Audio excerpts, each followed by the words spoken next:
So what's up mga katropa? So ngayon araw na to, papakita ko sa inyo kung paano ang magkabit ng tiles na 15 by 90 yung sukat ng tiles po natin.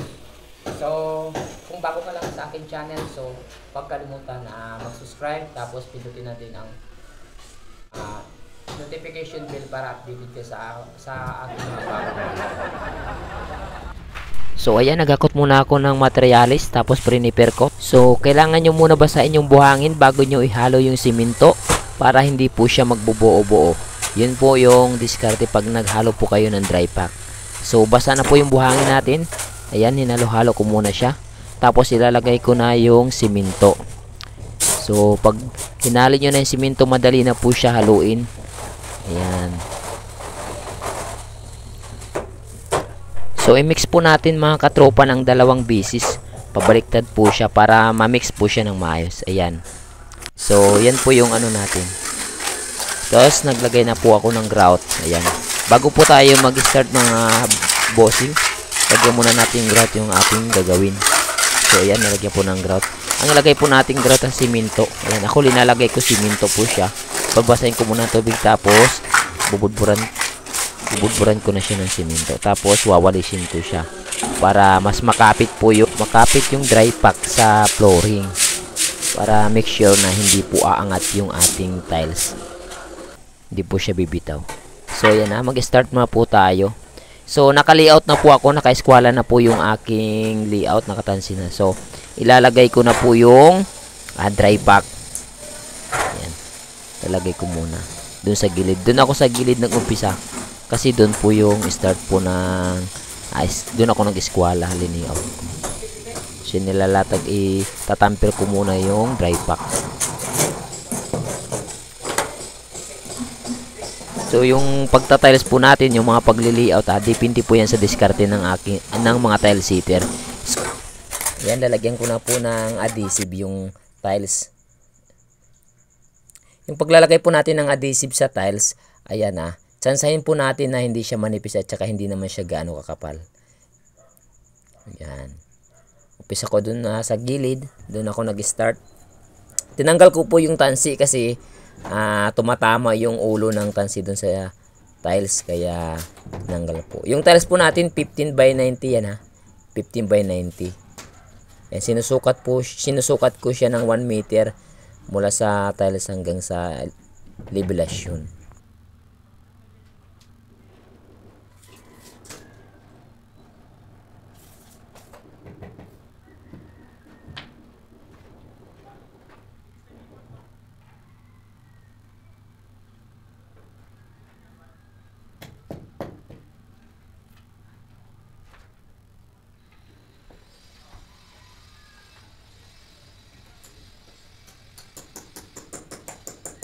So ikakabit ko uli yung tansi at magdudugtong na po ako ng pangalawang tiles.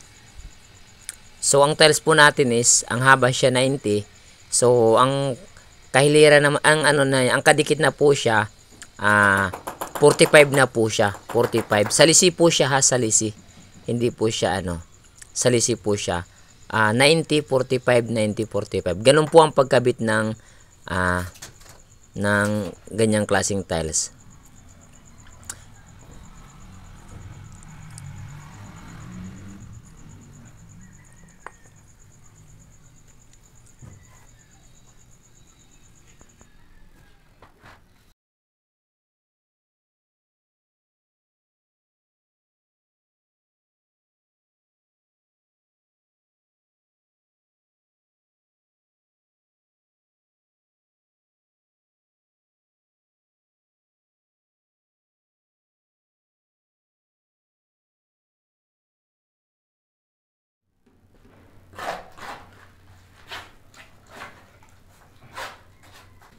Ang paglalagay po ng adhesive natin sa tiles, guhit-guhitan po natin para pag pinukpok po natin, ayan, matutulak po siya.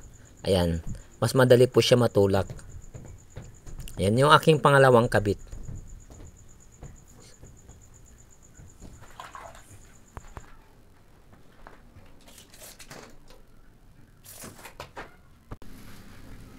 So ang pinakamatagal talaga mag-tiles yung una, yung layout pa lang. So yung mag-uumpisa ka pa lang, so medyo matagal kasi kukunin mo yung eskwala tapos susukatin mo yung dulo-dulo kung saan mo kukunin yung buo at saka yung saan tatapon yung zero. So matagal pag pag yung magli-layout ka pa lang, yung start pa lang ng isang hilera sa pagtatiles. Pero pag na subukan na natin, nalatag na natin yung first layer tapos yung pa-eskwala, so mabilis na. Saglit na lang, papatong-patong na lang tayo tapos lilibil-libil na lang. So ang kinabit ko dun sa dulo, ano na lang po siya, 45 na lang po yung haba. Kasi 90 po yan dun sa nauna, ayan 45 na lang po. Tapos yung kasunod na po siya 90. Pero nakagitna po yung dulo dun sa unahan. So ayan, nakabit na natin. So maglalagay naman to ulit tayo ng tiles, 3 hilera. Ang lalagay po natin 90 na siya, buo din siya. Ayan, buo na yung lalagay natin dyan.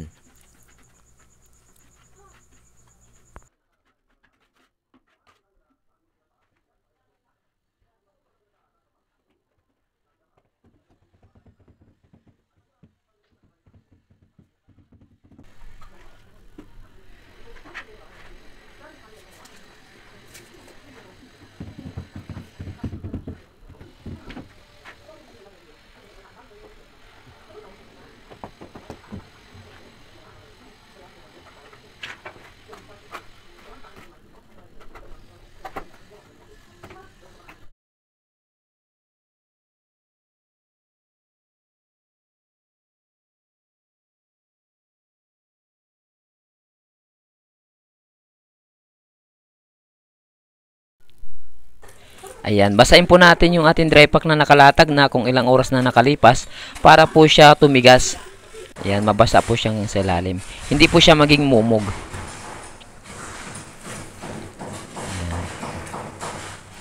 Ayan, last ko muna nakabit yan dahil tanghali na at magla-lunch break muna ako. So, ikakabit ko muna itong isa. So, magpapahinga muna ako.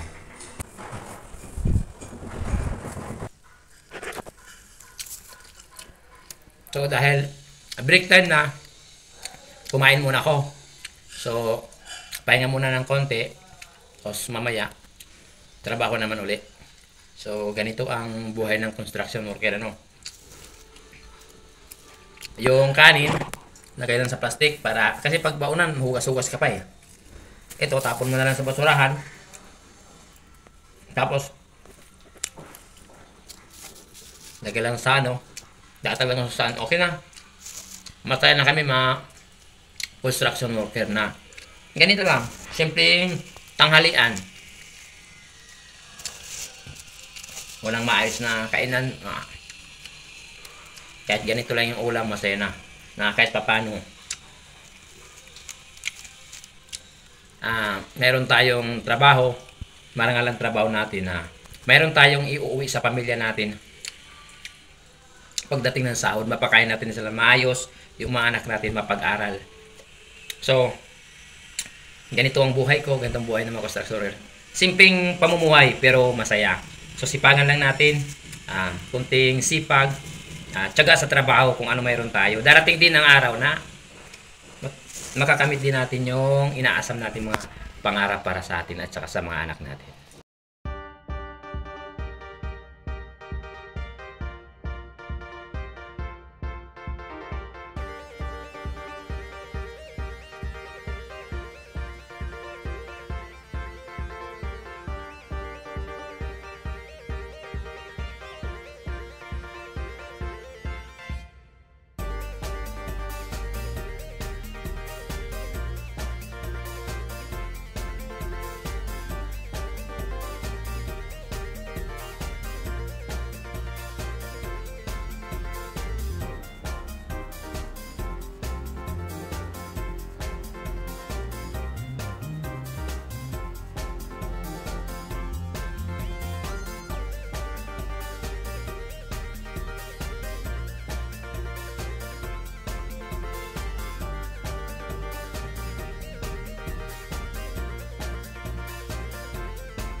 So, ang linalagay ko dyan mga bossing, hindi na po siya buo na 90 ha. Zero na po siya.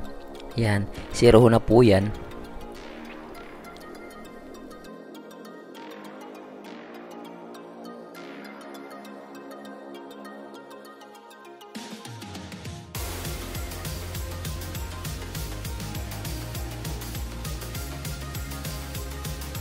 Ako minsan, pag naglalatag ako ng dry pack, ayan, binubuhos ko ng lahatan na yung yung dry pack na tapos binabara ko, tapos pinapatong-patong ko na lang po yung tiles natin para mabilis na po.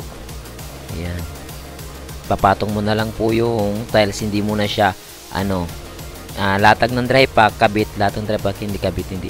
Ako linalatag, binubuhos ko na po siya ng marami kung saan hanggang kayang abutin. So, sikakabit na lang po natin para mabilis po yung natin pagkabit. Ako lang po yung naglalagay ng halok, tsaka ako na rin po nagkakabit kasi wala po tayong labor dahil pakyawang po yung nakuha natin trabaho. So, wala tayong kahati. Yan, kailangan po natin solohin para solo po yung price.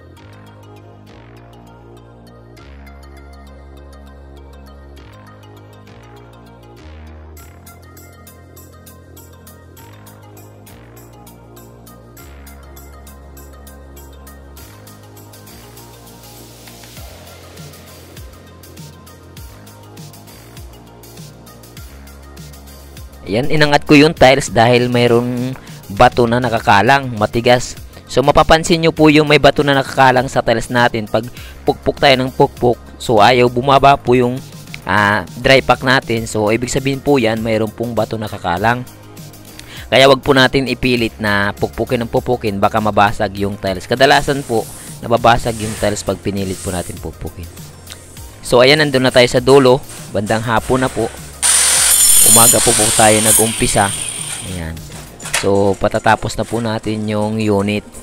So, ang unit po natin na pinagkabitan, meron lang po siyang 11 square meter yung kabuuhan ng isang kwarto natin.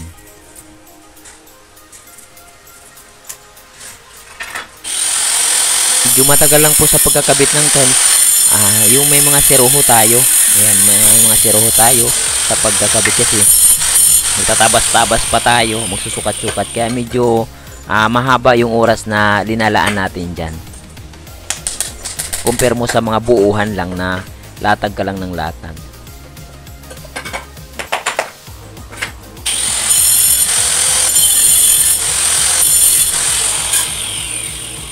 Ayan, pag matagal na po yung halo, huwag natin kakalimutan basain uli yung dry pack natin kasi tuyo na po yan. Tanghali pa po siya. Yan. Basahin po natin ulit. Basahin. Para lalo po siyang kumapit at tumigas po siya.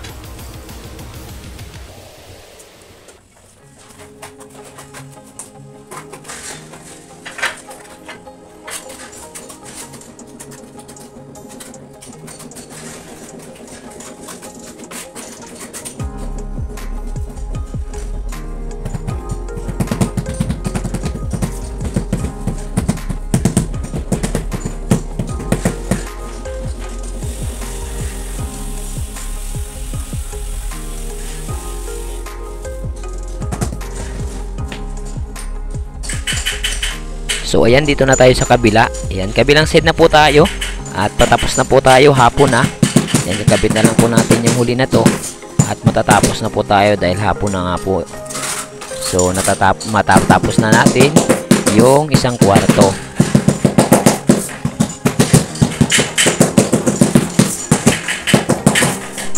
So, ayan na. Tapos na po tayo. So, yan na po yung last na kabit natin. Pupunasan po natin para malinis na po. So, ito na yung ginawa natin kahapon. Ayan, binalikan ko na ngayong umaga. So, malinis na po yan. Nawalisan ko na kanina at saka matigas na po yan. Oh my God! So, kita nyo, napakaganda po. Malinis na po siya. So, mga katropa, huwag nyo kalimutan na mag-subscribe at pindutin ang ating bell notification para update ka sa mga aking mga bagong videos.